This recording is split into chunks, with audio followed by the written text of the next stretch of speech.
ina son nuna cewa ka duba zamani waɗanda ba da addini suke tafiya ba amma sun san sulhu yana da matukar muhimmanci. Ya salam. Suka yi tsara masa tsari ne da za a ɗaukan matakai a kan shi.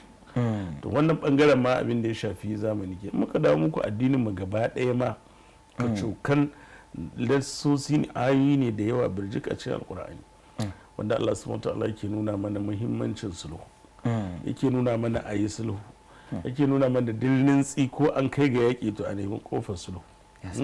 in ta'ifatan min al-mu'minin fattatalu fa aslihu bainahum. Allah yana cewa ko da mu'mini za su kai ga yaƙi masu imani to kar a zuba ido a yi yunkurin sulhu har ma Allah ya ce fa in baghat ihdahuma ala al-ukhra fa qatil allati tabghi.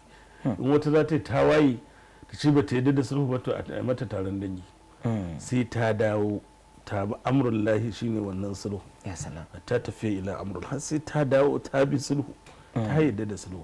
Sau da barin mutane zaune ba tare da sulhu ba tamkar rushewa al'umma ne.